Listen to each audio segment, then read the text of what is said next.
Nước chảy mọi người xem này, quá trời chảy luôn à. Nước này thì do lại ghe nhỏ rồi đâu dám chạy qua, quá nguy hiểm ha. Ôi ơi bói. Ôi ơi. Bói à.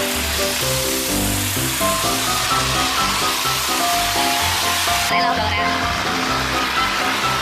Đây đang bơi lại nè. Đây bơi lại nè. Rồi. Nó lao nổi rồi. Đây lao nổi rồi. Rồi luôn rồi, bơi cống mọi người ơi. Bơi này luôn rồi. Ủa, xà né hay vậy? Ủa, xà néo luôn kìa. Không có chủ cống bây giờ nữa nè. Quá trời. Đây ngồi xem nè. Ủa, xà này nè. Xà này nè.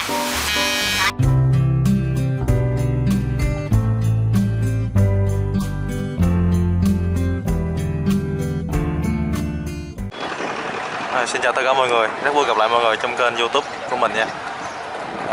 Xin mời tất cả mọi người xem mấy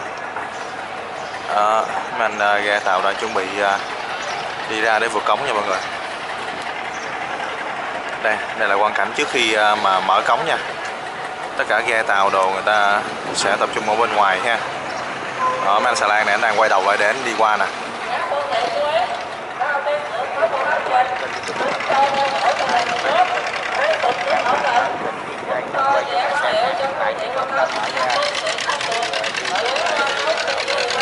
Để mọi người xem ha, ghe tàu đang quay đầu lại hết nè để chuẩn bị mở cửa cống là anh sẽ vô nha. Đây mọi người. Đó, thì rất nhiều video trước Long quay ra mọi người xem, mọi người biết là cái sợi dây mà cờ băng reo nè, khi mà nào mà nhấc lên thì lúc ghe tàu mới đi qua được ha. Đây. Đây. Men đây cũng đang chuẩn bị quay đầu lại nè. Mấy anh xà lan này đang quay đầu luôn nè, các bạn xem nè. Đây mấy anh xà lan đang quay đầu luôn nha mọi người. Rất là nhộn nhịp luôn, mỗi lần cửa cống mở thì ở ngoài đây rất là nhộn nhịp nha mọi người. Đây có chị gái nè.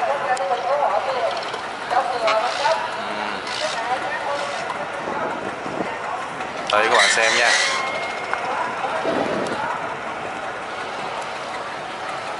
Xuống luôn.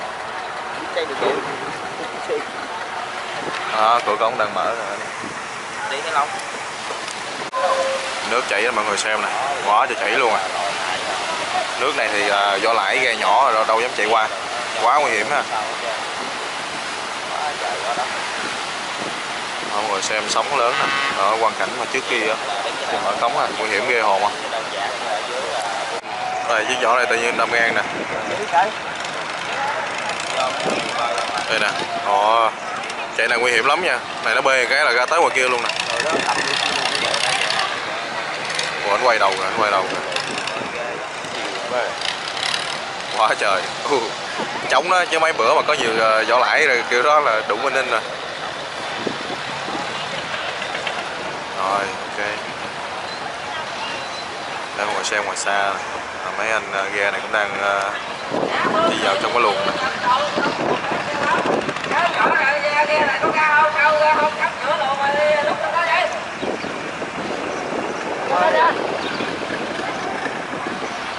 Nước bên này chạy xiết quá xiết. Mà chút nữa xà lan chạy vô là anh kia anh chạy vô kìa. Đây mọi người xem quang cảnh trước khi ấy ha. Đây chiếc ghe của chị gái. Đậu lại đi. Không cho đậu lên anh. Đậu lại đi. Đậu lên đi. Ra ngoài mới được. Cho nó đi. Ra ngoài không được. Không được cắm ngang á. Cắm ngang là nếu có cái tai nạn là anh phải bồi thường đó. Rồi anh này sao đây?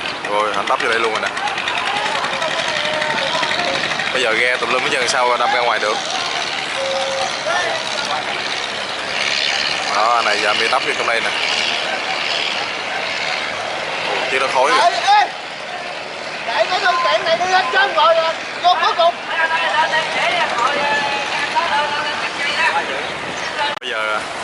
Bây giờ mình xuống dưới đây mình quay cho mọi người xem ha.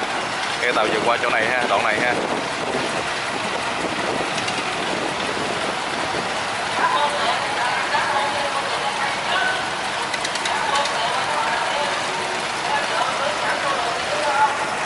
Rất là nhiều ghe tàu mọi người xem nè. Quá khói rồi, chiếc nào khói quá, chỗ chiếc này khói nè. Ui. Mày này mấy gì đây, nhìn không rõ nữa. Nãy nãy qua cái khói ổ tộn luôn nè. Trời ơi khói trắng không. Rồi. Mở. Ôi ôi khói. Ôi ôi. Khói kìa.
Chở dầu các bạn xem cái luồng của nó chạy kìa.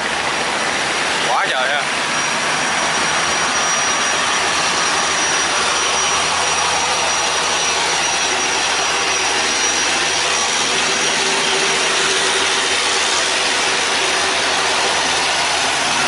Đó, mọi người xem nha.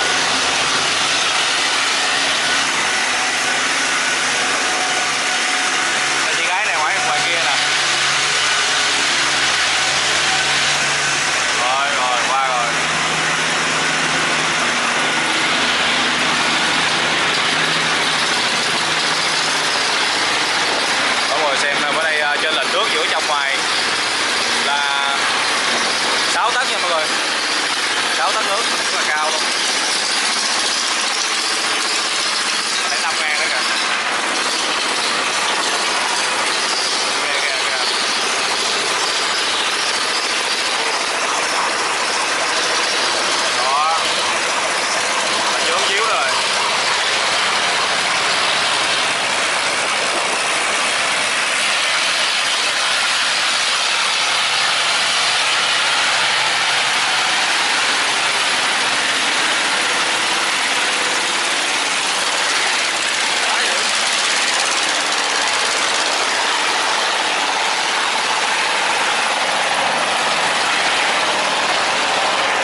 sau dừng luôn rồi.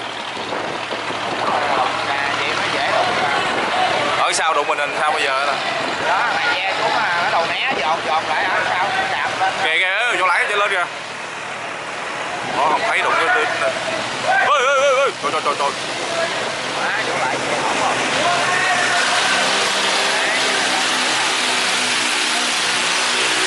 Qua không nổi rồi. Đây cái đầu qua nè.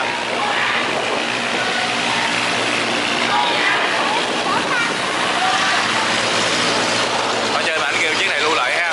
Mình phải lưu lại thôi, không có đậu được đâu. Lưu lại thôi, đừng có cố lên.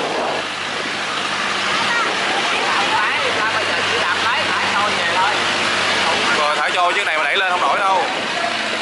Đây kìa. Nước ngay nguy hiểm lắm. Rồi xà lan sau rồi, xà lan sau lui theo luôn rồi. Rồi nó lui luôn rồi. Đó bạn xem nha. Ê cái này. Xà lan né hay vậy.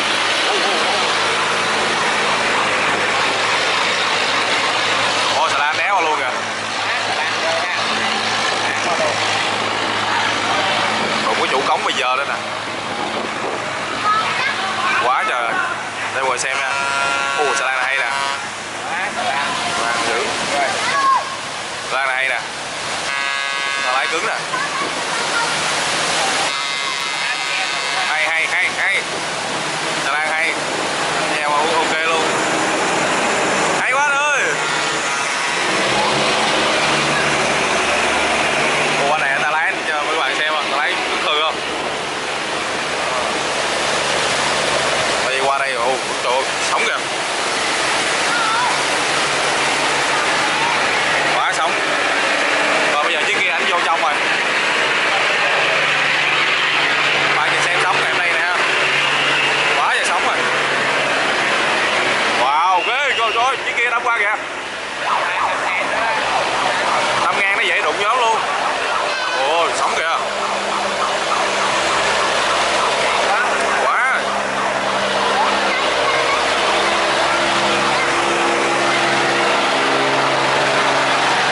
Mấy anh tàu biển chuyên đi sống mà không sao.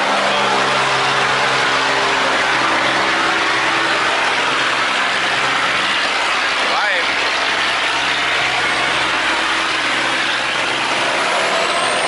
Đây chiếc sau đây, có chiếc sau ha. Sao này bẻ mũi rồi sao nè.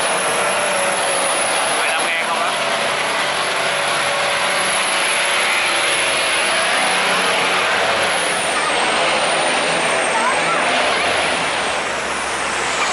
Anh kia đợi chiếc bên hông đi qua nè.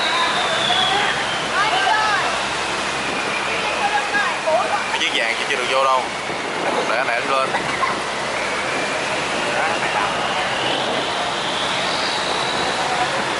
Anh xà lan đi qua đoạn cống này quen thì kinh nghiệm của anh qua rất là dễ dàng luôn. Anh quen con nước rồi, quen cái luồng rồi. Anh qua là bình thường.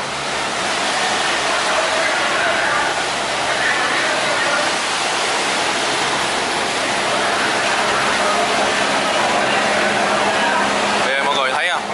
Cầm cái xà lan cả 100 tấn như thế này đi đâu phải đơn giản đâu. Phải cái bằng thuyền trưởng rất là cứng tay luôn mới dám chạy ha. Rồi qua. Quá dữ.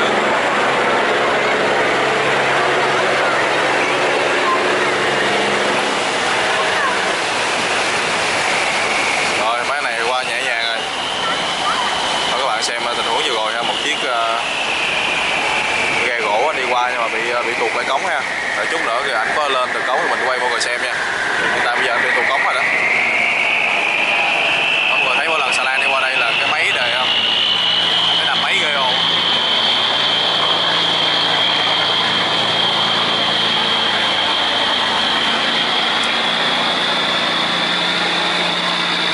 Rồi, cái tình huống nguy hiểm cũng qua rồi ha.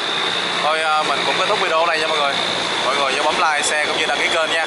Và có những gì sơ sót thì mọi người cũng comment bên dưới để đóng góp với ý kiến với Long nha. Xin cảm ơn tất cả mọi người đã xem video của Long rất nhiều nha.